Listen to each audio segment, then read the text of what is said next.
I'll announce when we'll get started.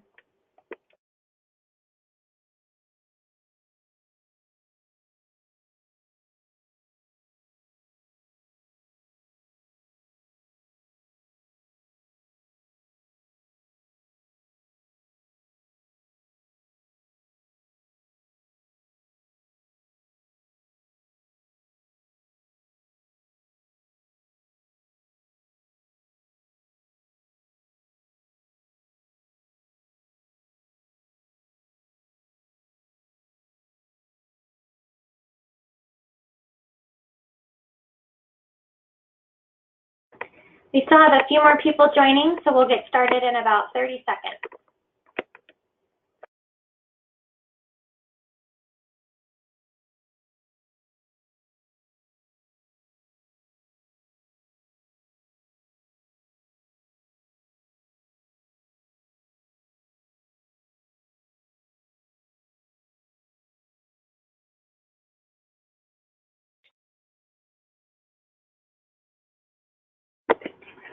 All right, everyone, thank you so much for joining the AAST Bylaws webinar. We will have a feature this evening for questions. If you look at your right-hand toolbar, there is a question, a chat feature. You can feel free to type questions into that chat box as we go through the presentation this evening, and we have saved time for questions at the end. So now I'd like to go ahead and hand it off to Rita Brooks, AAST's president, who will be going through a PowerPoint this evening with the proposed bylaws changes.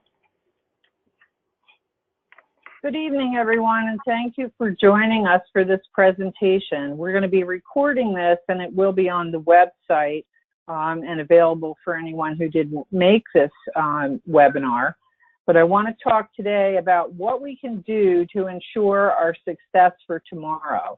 One of the major projects that the AAST has worked on for quite some time now is an update to our bylaws. So, association models were created a very long time ago, and according to the Race for Relevance, which is a book talking about changes that associations are undergoing, says the model that was originally designed for associations is not nearly as effective as it used to be. There's a lot of challenges. We know this well in the sleep medicine field. Loss of market share, increased competition, particularly in our case for members' time, decreased financial resources, shrinking revenue, rapid advances in technology certainly affects us, and higher member expectations. So one of the ways that we've been looking at becoming more relevant is to look at how we can be an association that'll thrive and not just survive. One of the things that we determined as a board that we needed to do was overhaul our governance model and our committee operations to be more efficient, empower our CEO, and enhance our staff expertise so that they can support our organization, rigorously define our member market, who our members are and who our potential members are, rationalize the programs and services that we have and make sure they meet the needs of our members, and build a robust technology framework. We've done a lot of those things just by making our move to Smith-Buckland, and one of the major things that we've been doing since that move nearly a year ago is working on governance. So, organizational health.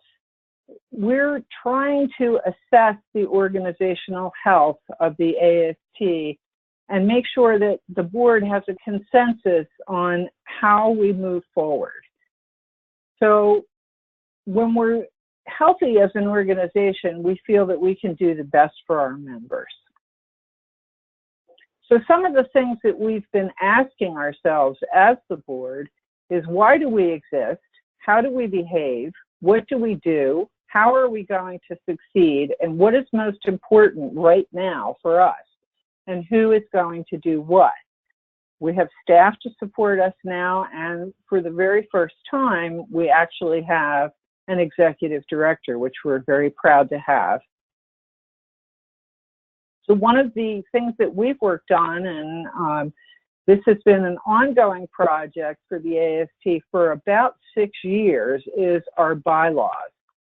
We've been trying to update the bylaws to ensure that they're relevant, that they meet and sustain our organizational health, and that they are formed for us to move forward in the changing field of sleep technology and sleep medicine.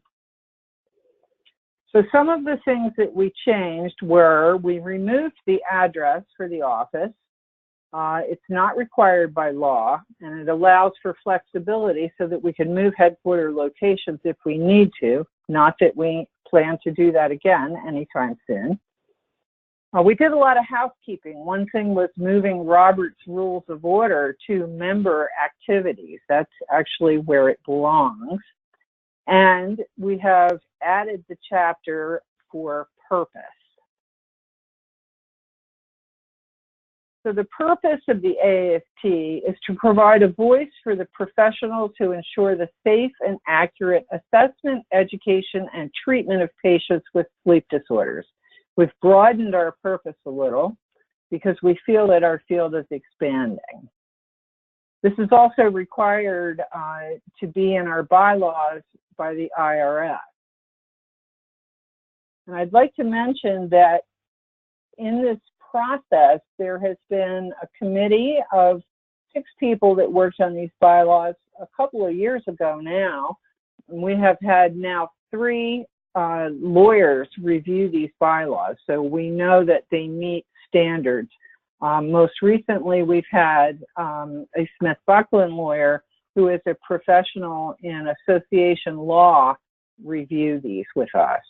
So we feel comfortable that what we've done is appropriate and definitely legal. So the next chapter that we worked on was members, and this was an issue that was of much discussion amongst the board. We first removed supporter members from classes of membership. This was a legal recommendation because it's not considered correct to have vendors as a membership class. They still are represented and they are still supporters of the organization. They're just not a membership class. We also changed the regular member definition to say they shall be healthcare professionals who are primarily employed or credentialed in the area of sleep medicine or technology.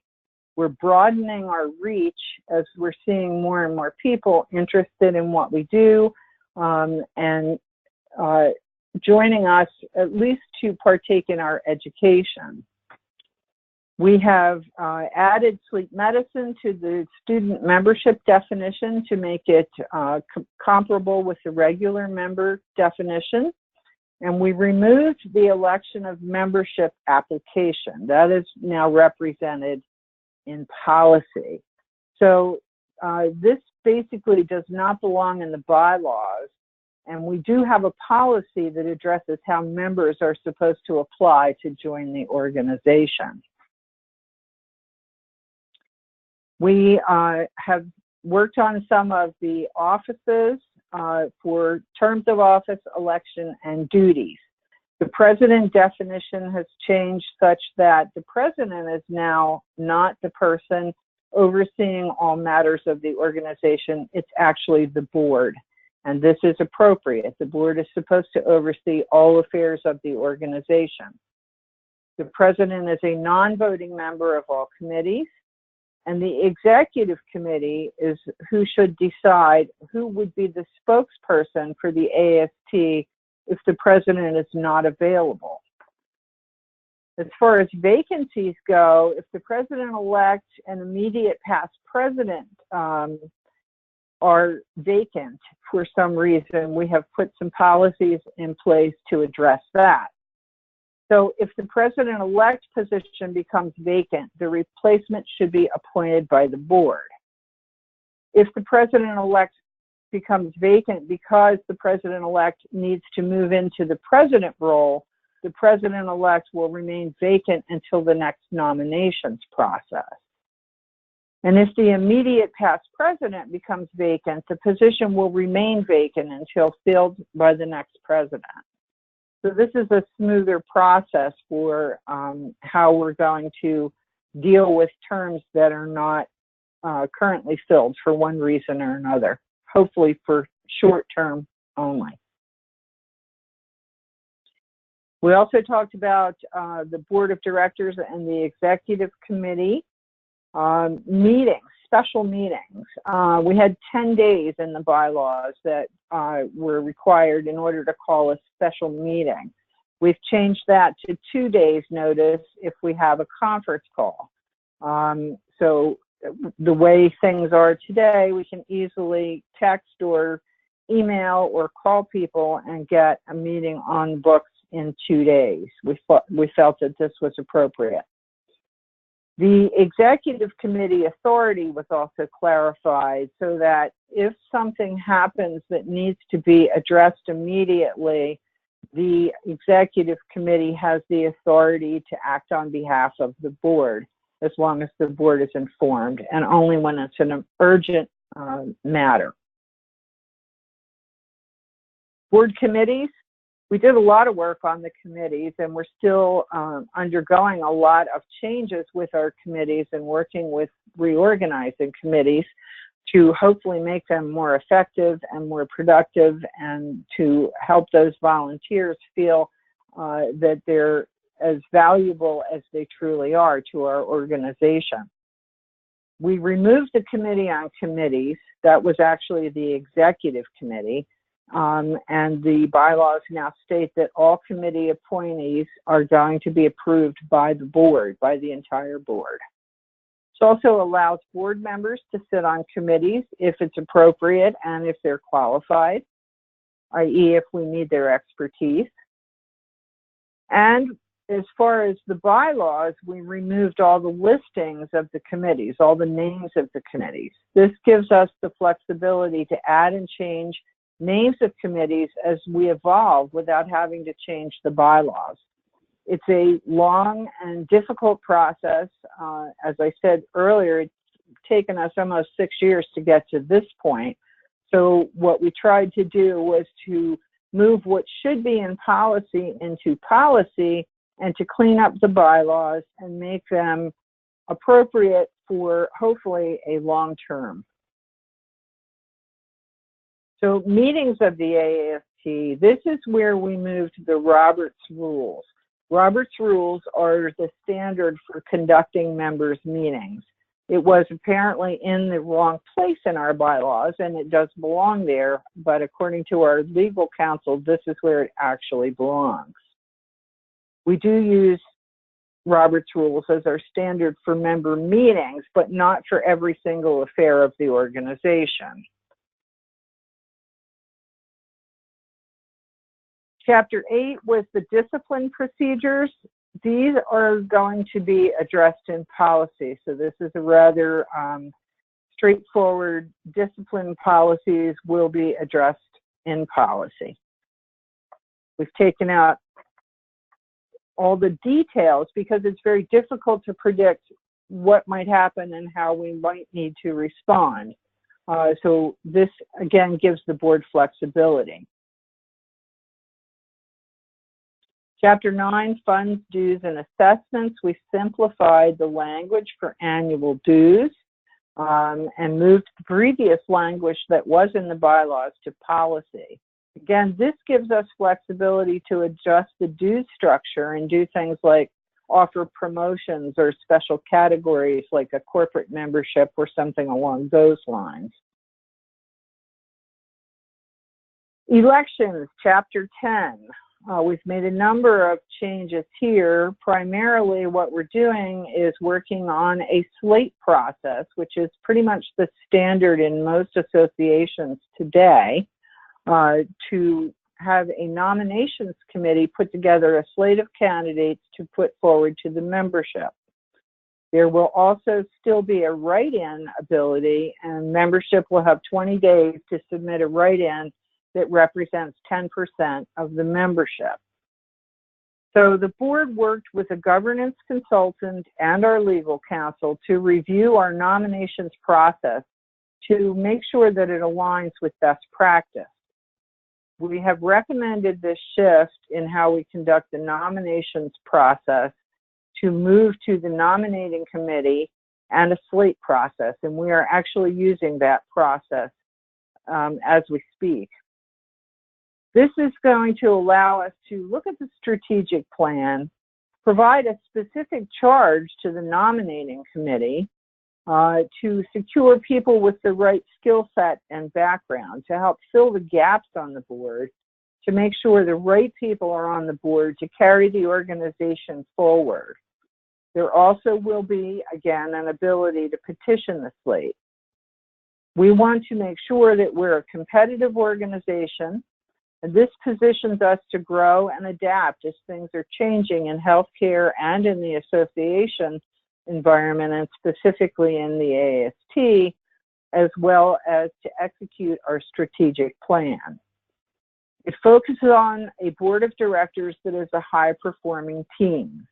So we need to get the right people in the right seats on the right bus, and we can't leave this to chance.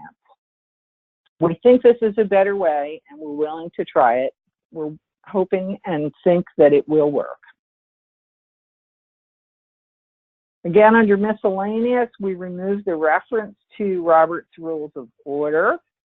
Again, this gives us flexibility. We're trying to structure board agendas as needed, and Robert's Rules is not necessary under how we structure our agenda. And then amendments. We adjusted the petition for bylaws amendments to 250 people. This ensures that we can actually pass bylaw changes. And 250 we felt was a good representation of our members and allows us to continue to move the organization forward. So to make AAST an association that will thrive, we asked ourselves as a board, what can we do today to ensure our success for tomorrow? This is what we've been working on for nearly the past year.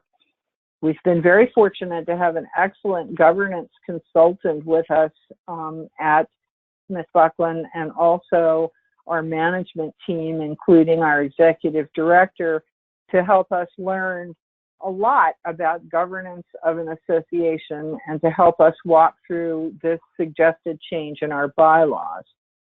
So we feel that it's important as a board to open our doors to all who seek our education in our expanding field. There's many people in our space today that have said to us over the last year, they need our education, they need to work with us, and we're welcoming them to partake in our excellent education that we've been trying to get out to the world for such a very long time. We need to strategically position the organization for success. We think we're well on our way to doing that. We need to be providing the standards, guidelines, and education that meet the needs of all of our members. We need to advocate for and support the profession as it grows and our roles expand and change. We need to exhibit our strength as an independent organization, and we need to assure the viability of the AAST, our organization. So after the webinar, you're going to have the opportunity to vote. There's going to be an email sent along with a link to the recording from the webinar, and the ballot will be open for 2 weeks. So I'm going to turn it over to Jenna now to see if there are any questions. Thank you. Thank you, Rita, and thank you everyone for joining today. As you think of them, you can enter your questions in the question feature. It's a type box on the the right-hand side of your screen. We do have a couple questions now that we can get through while folks are thinking and adding to the list. So the first question we have, Rita, is who will assume the editor of A to Z in the event of the loss of the immediate past president? Well, usually that's either the immediate past president or the president-elect. So I would assume that's going to be the president-elect. Okay. Next question is around committee names, and just the question of if committee names are removed from the bylaws document, where will the goals and roles be positioned, and where can people find that for committees as they exist? I expect that that will remain on the committee page. We currently have a page on the AAST website that lists the committees along with the members of the committees, the charge of the committee, and the board liaison for the committee. So my expectation is that will remain there. And as those committees and committee charges change, that will be updated on the website.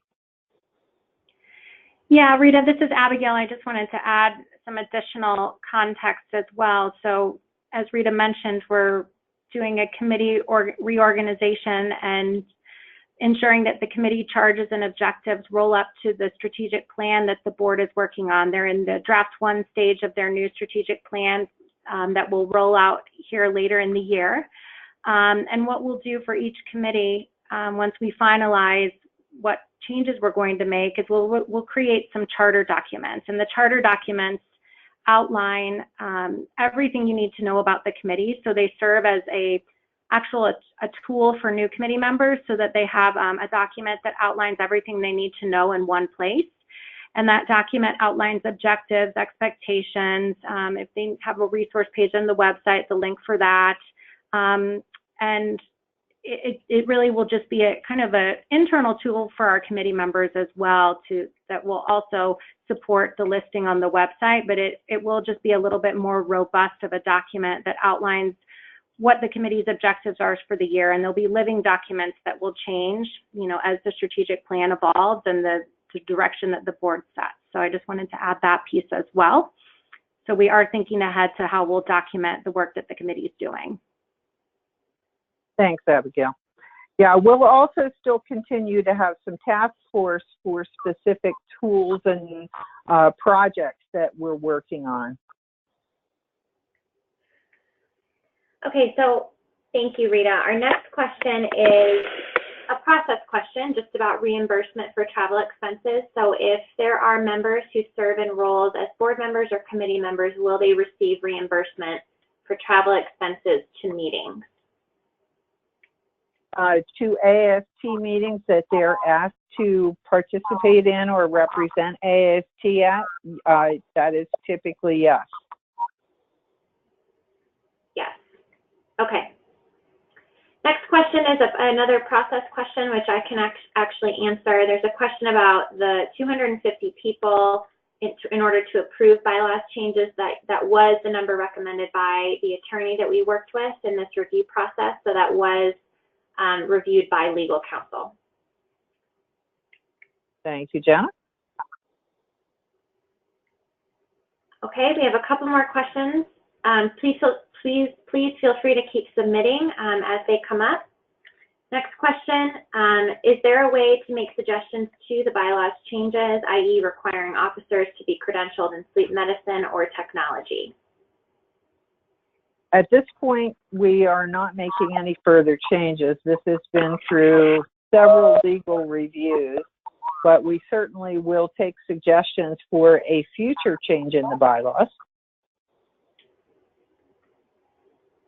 So, and also to tag that on, I believe at Rita, at the board meeting, we discussed that was something we would put in our nominations committee policy, because that is recommended that our officers do have those credentials. And so that's something that we'll work with the nominations committee to just add that in there as a recommendation. I believe that was discussed at the board level, if I'm not mistaken. No, you're correct, Abigail. I had forgotten about that. Yes. And the other thing that I will mention related to this is a sleep technologist organization, so we are focused on sleep technologists. So if we say that we're looking for someone who has experience, say for instance in dental sleep medicine, we're looking for a sleep technologist who's working with a dentist and doing dental sleep medicine in their sleep center. We're not looking for a dental person like a hygienist or someone like that.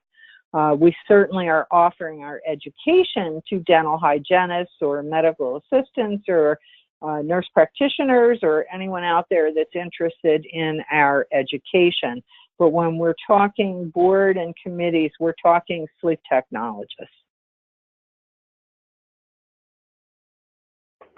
Thank you, Rita. Okay, the next question is, what is the level of annual compensation for officers and/or board members? 0.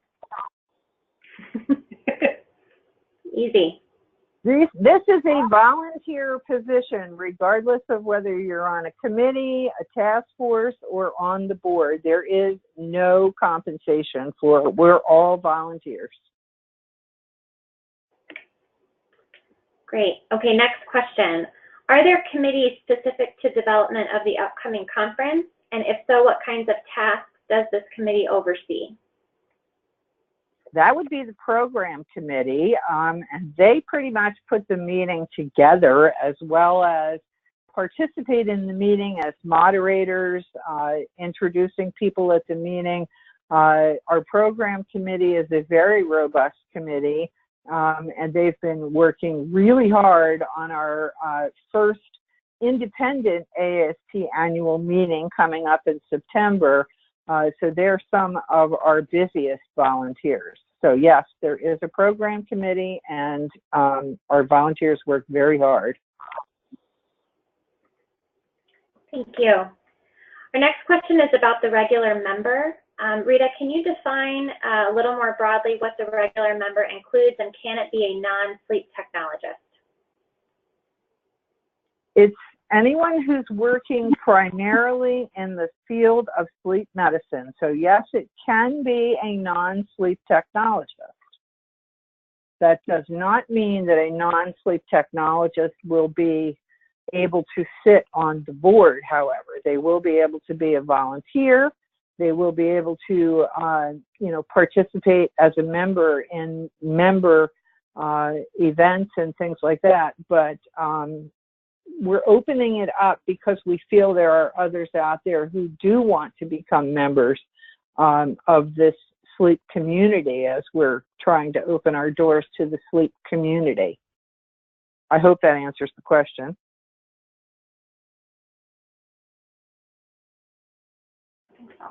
Thank you, Rita. Abigail, do you want to add anything to that? No, I think that was a good explanation. Certainly, if there's more questions, type those in or send me an email directly and we can help clarify, but I think you explained it very well. Thank you. Okay, so the next question is, again, a process question. Was the AASM involved in any of the proposed bylaws changes? No.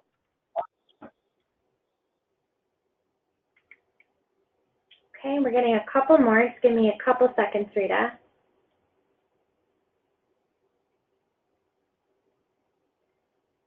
Okay, so the next question is again about a regular member. Can a regular member who works only in research with no sleep medicine affiliation still be on the board of directors? If they work in sleep medicine research, yes. Okay.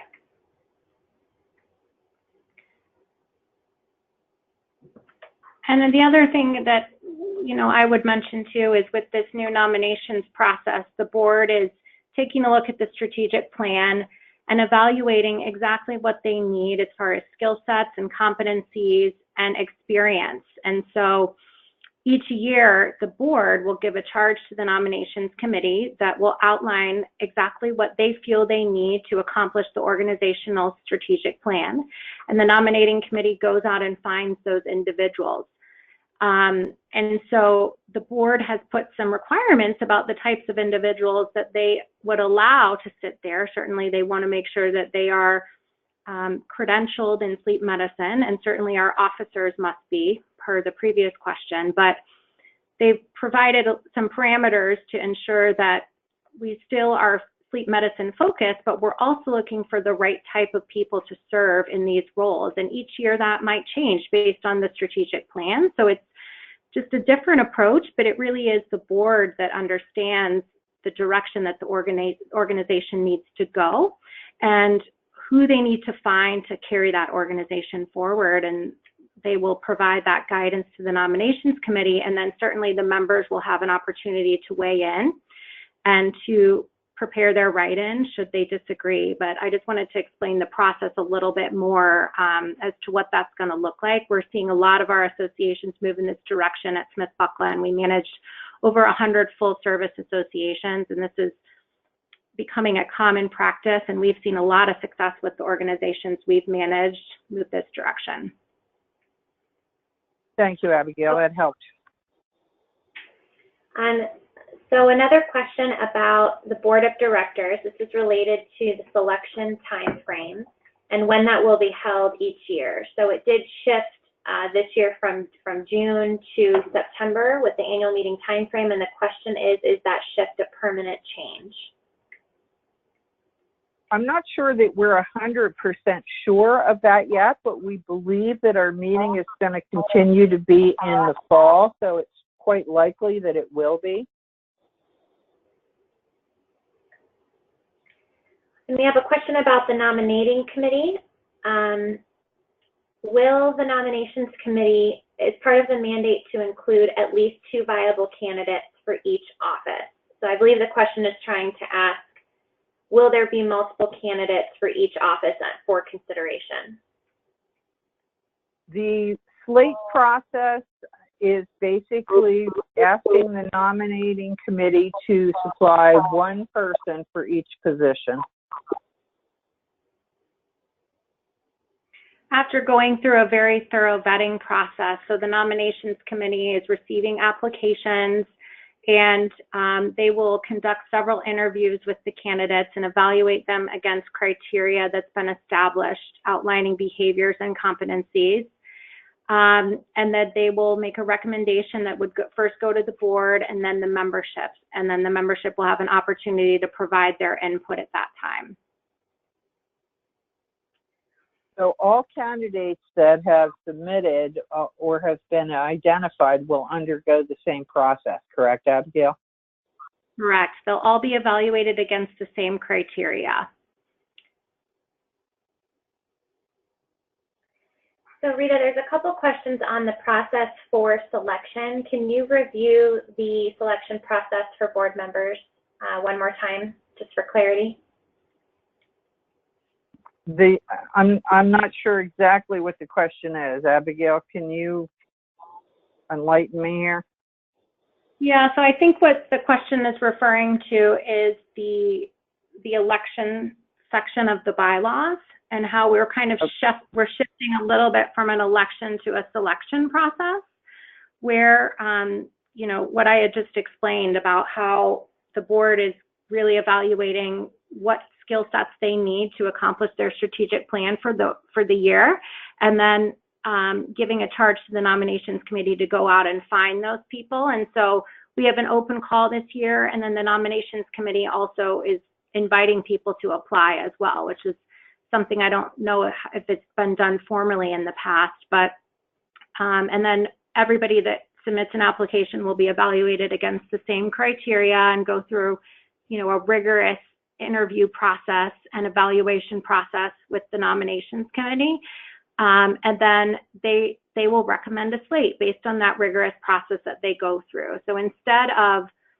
you know, having everybody that applies on the website write a summary and having them be, you know, selected by the membership, the nominations committee is doing that due diligence based on the criteria given by the board, and they're recommending the slate of candidates, since they're a little bit closer to what the board is requesting. And so it's really, you know, I think a positive shift for the organization, because now we're really looking at what do we need to accomplish our strategic plan, and who do we need to help us get there. And the board is really the only one that knows that, and then they can advise the nominations committee and have them do their rigorous due diligence, and then the members will get input if there's any concern. So that's really I guess the difference versus an actual election where you'll see people campaign. It's really more people are being selected based on criteria established at the board level. This is, one of the processes that we think is important to assure sustainability of the organization. It's just to assure that we have a board that's going to continue to move the organization forward. This is nothing new. It's been happening in a number of organizations that we're familiar with for many years.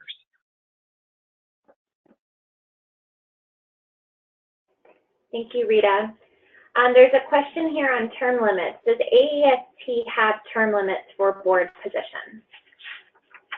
Yes, in general, each position is 2 years, or not 2 years, I'm sorry, 2 terms, regardless of position. Although if you're on the board, you can actually be in an executive position for 2 terms.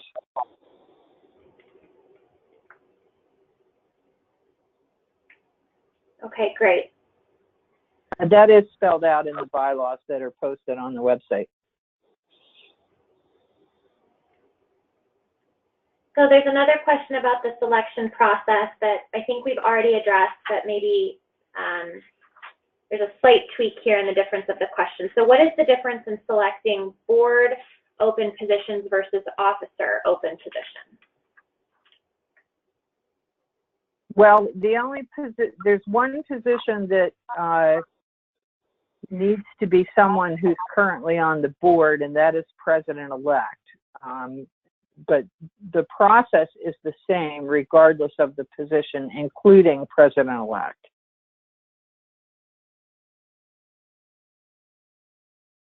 I think that answers the question. Yes. Okay.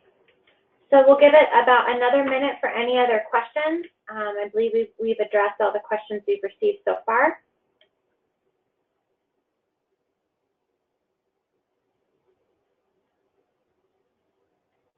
So here's a question about the president-elect position. If something happens to the president-elect or the position is not filled, who would assume that role?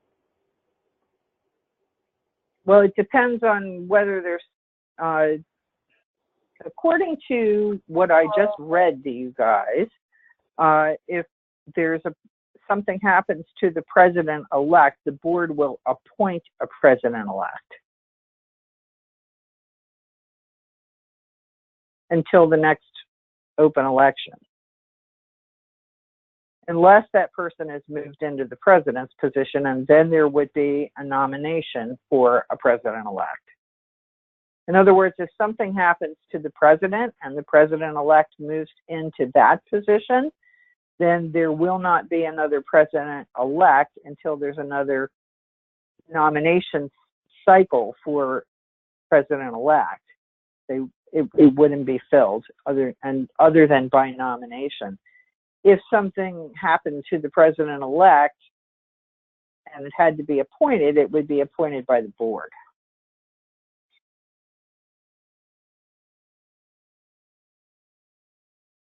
Okay, thank you.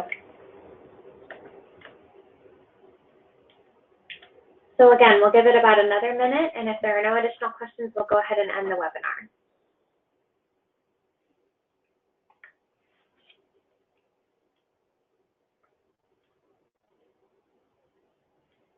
So there is a process question here that I can answer about the voting. Will members be able to vote on these bylaws changes? The answer is yes. There will be a message going out to the membership following the webinar with an e-ballot where you will be able to access the recording and submit your vote via an electronic link that will be sent out tomorrow. Great, thanks, Jenna.